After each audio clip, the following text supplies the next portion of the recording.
Did you know that Amazon sells over 12 million different types of products? You're probably asking yourself, well, I want to sell on Amazon. What products should I sell? What products are bad and what products are good? So in today's video, I want to give you examples of losing product ideas and a winning product idea so that you know when it comes to your next product that you launch on Amazon, is it going to be a winner or is it going to be a loser? Let's get into it.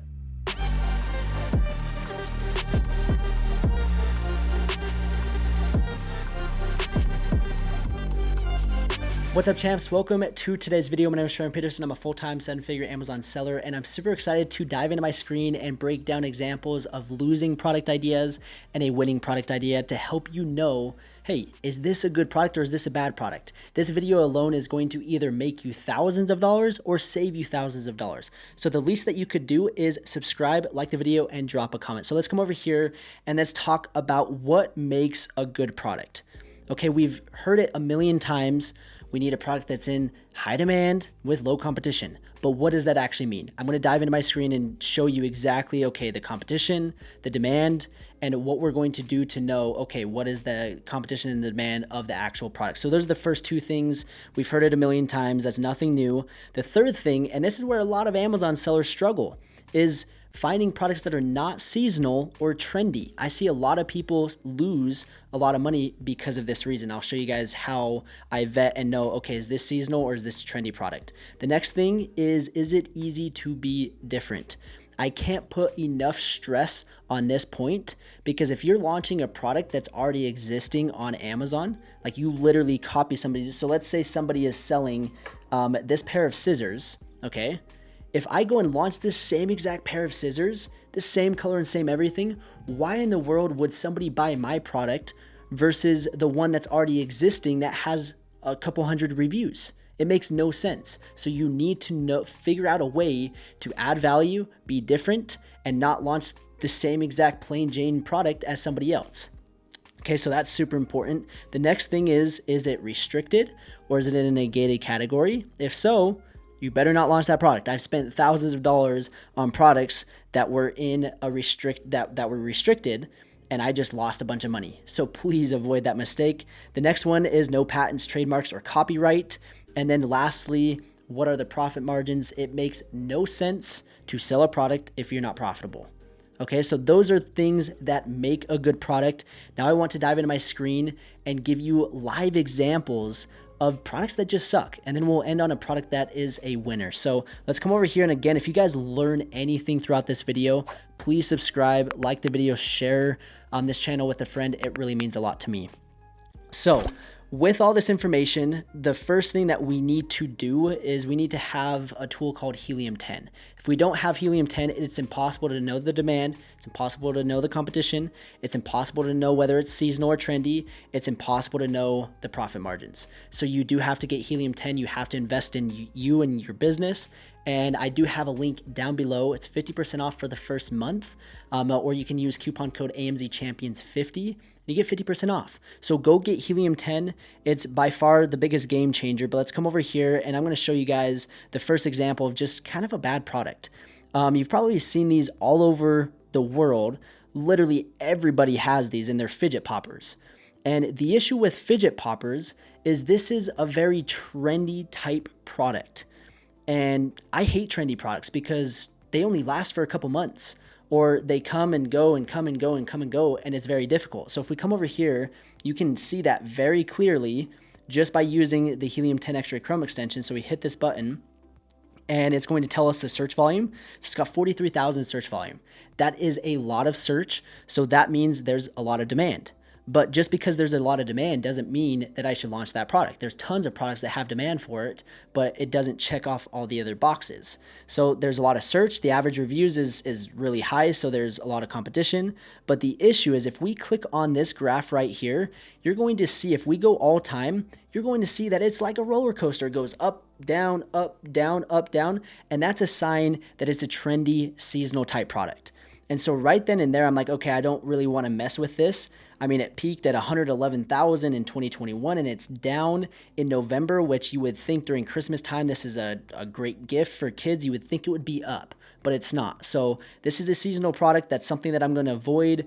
And when you see literally everyone and their dog have something, there could be opportunity, but at the same time, it's probably trendy and there's probably a lot of competition. So that's the first example of just a bad idea.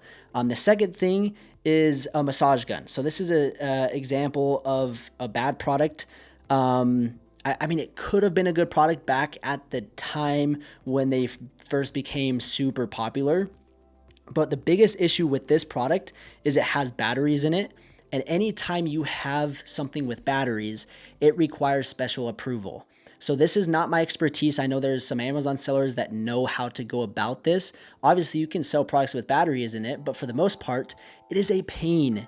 It's a pain to get approved. And so this would fall into the restricted category, restricted product. And it's something that I would not really want to spend a lot of money launching unless I had very, very deep pockets. So be aware of the restricted products, whether you can sell them or not, because I would hate for you to spend, let's say, $10,000 in these massage guns and then come to find out you can't even sell them on Amazon because you don't have the certain documents that Amazon is requiring. So that is something very important to know, is restricted products, gated categories, just avoid that. And batteries does fall into that category.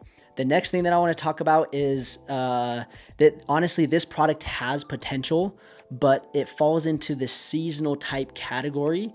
And so it's like, I just don't think that it makes sense. So I want to show you guys why I think that it has potential and the numbers that kind of check out. But then I'm going to show you why it's seasonal and why I would avoid it. So they are snowflake paper plates. So again, if we come up to the Chrome extension, we click it, we're going to see that there's some sellers that, I mean, they're not doing anything crazy. I mean, 3,000, 1,400, 2,000. First and foremost, that's just not that much in sales, especially, I mean, we are in December, so I mean, it should go up as we get really close to Christmas time and people start having more Christmas parties. So I'm sure the demand will continue to go up, and you can see that with this chart. If we go to the last year, we'll see that in December, lots of search, and then it dies. And then it comes right back up as we approach November and coming into December. So that is a sign right off the gate that, okay, this is very seasonal. There's not that much demand. But when it comes to competition and decent search, I mean, 1,700 search is decent. That's, I mean, if you put that into perspective, 1,700 people, again, these are estimates. 1,700 people, divide that by 30. That is 56 people every single day searching for snowflake paper plates. So, I mean, there is a decent amount of people that want this product, but it's just too seasonal for me to even care and want to sell this product. So that's one thing to kind of look at, is the demand. Like 1,700 searches is decent. Obviously, we want more keywords, which I'll show you guys. But that's one thing to look at. The next thing is the average reviews. At first glance, 389 is a lot. I try to keep my average reviews below 200. And what people do, and this is where a lot of new Amazon sellers make mistakes, is they look at that and they're like, oh, this product is too competitive, on to the next. But if you come over here to the filter results and you type in snowflake, so you're only wanting titles or products that have the keyword snowflake in it, because that's your main keyword. If we hit apply filters, you're going to see that the competition drops significantly. And what's happening is there's overlaps of different types of plates that don't have snowflakes on it. And so that's what's kind of skewing up the data, is what I call it. It skews up the data. And so it looks like it's more competitive than it actually is. So with this like information right here, it looks like, hey, it has some potential. Again, there's not super high sales, and I think that that will go up as we get closer and closer to Christmas. But again, it's pretty seasonal. I do want to show you one thing that I like doing. So let's say it wasn't seasonal. Let's say the average reviews is low. There's good search. The next thing that I'm going to do is I'm going to do what's called a Helium 10 reverse ASIN lookup. And so I'm going to take one of the top sellers, I'm going to click on it, and I'm going to hit run keyword search. What this is doing is it's helping me find keywords that this product is ranking for.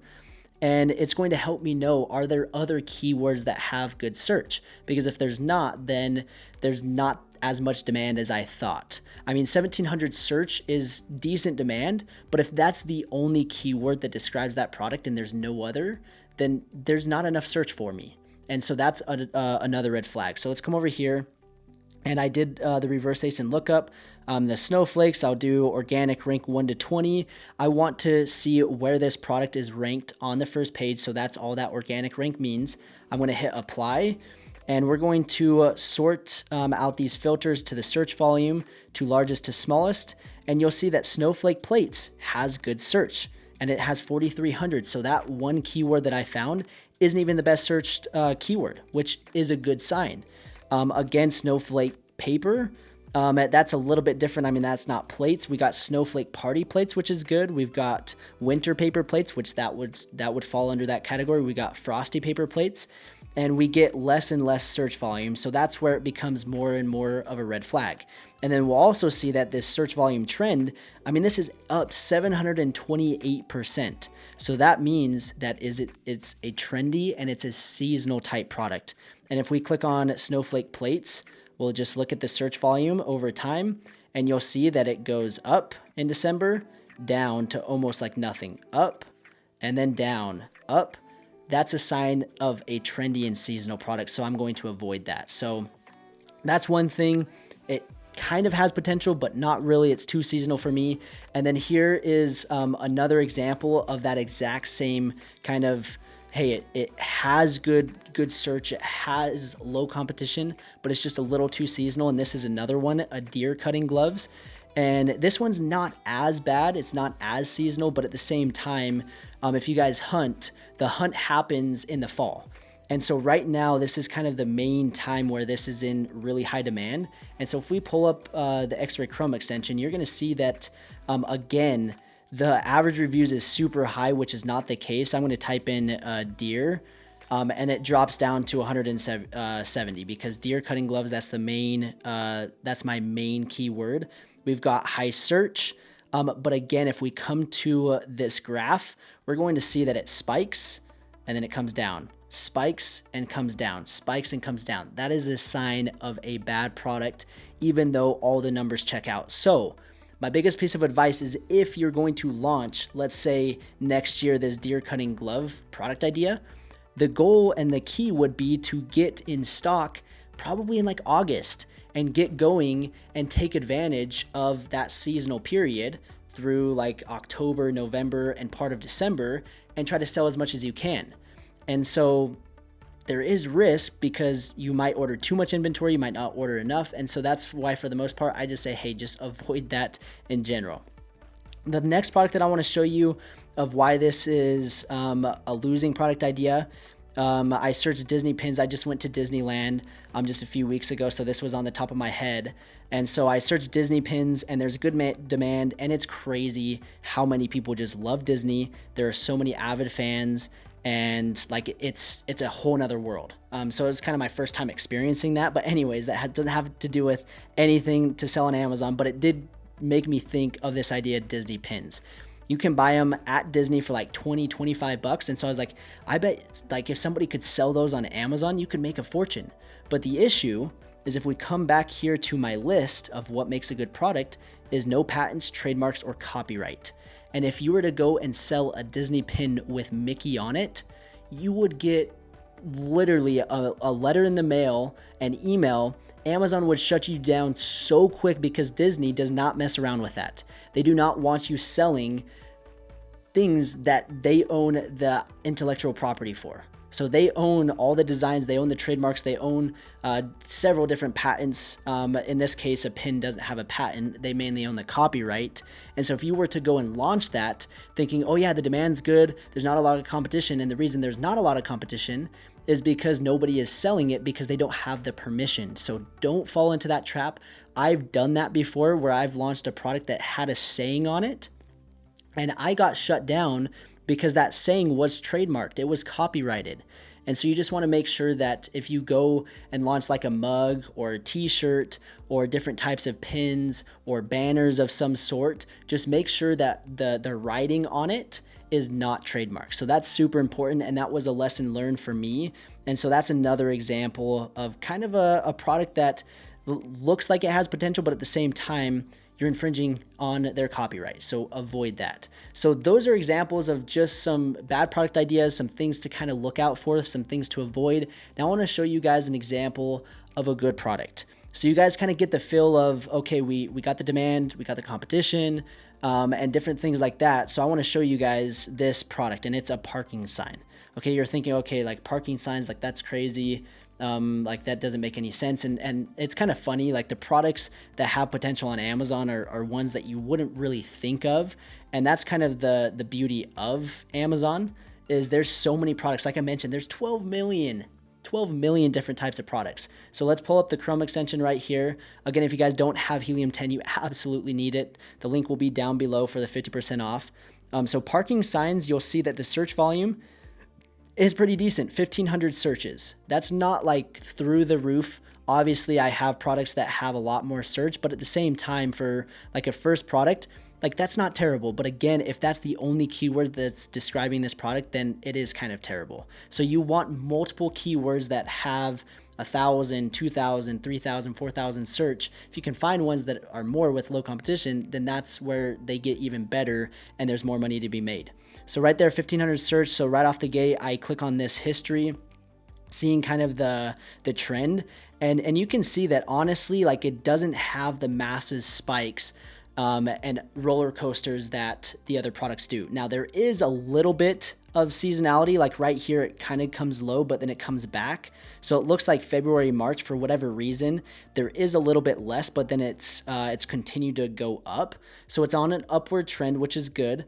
Again, that's just one part of the puzzle. Then we got the average reviews. We can look at the average price. So it's not like a super cheap product. I don't like selling products that are like 10, 12 bucks because there's just not as much margins to be made.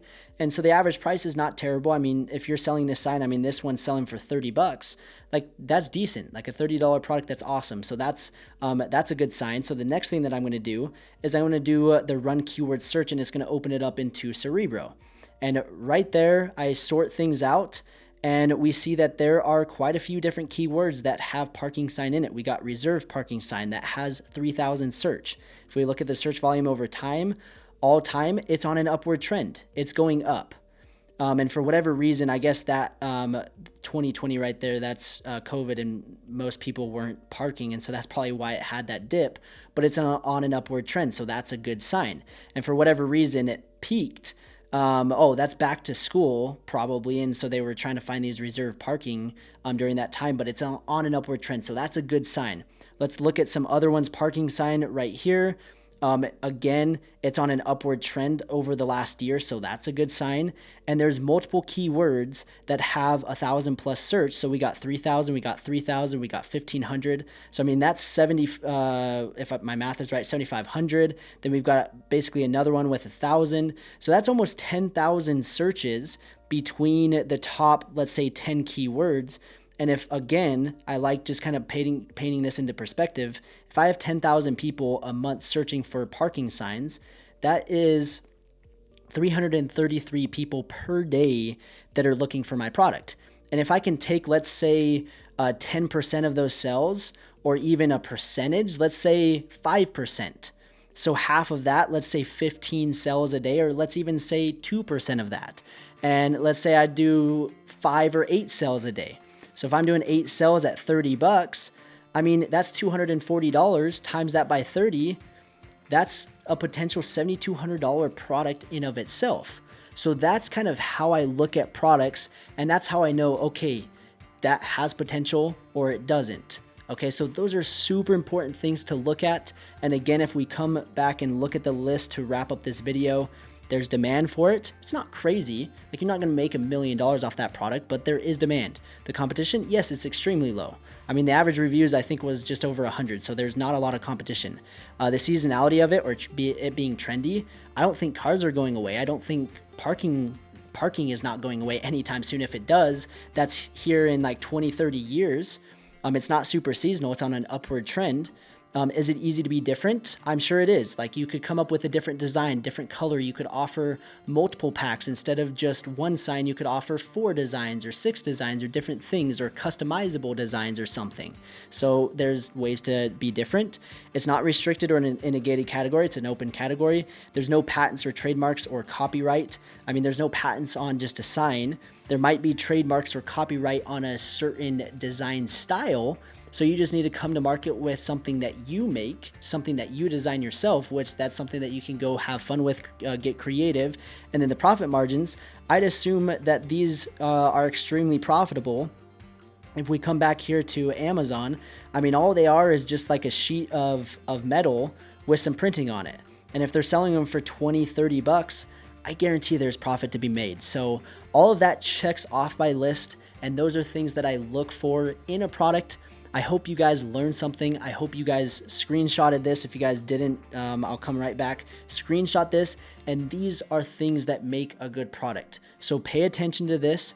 Make sure that you can check off all the boxes. And if you do, that next product that you found has potential. And I'm excited for you to go out and launch it. So again, I hope you guys learned something new. If you guys need more help, I would love to have you into my Amazon Champion Mentorship Program. I have a link down below where you guys can apply. I'm not accepting everybody. I'm only looking for specific individuals that are looking to grow and scale their business. So click the link down below, get signed up. Also, Helium 10, get the discount below. It is a game changer. You guys need it to know what makes a good and bad product. So I just want to say thank you for watching, and we'll see you in the next video.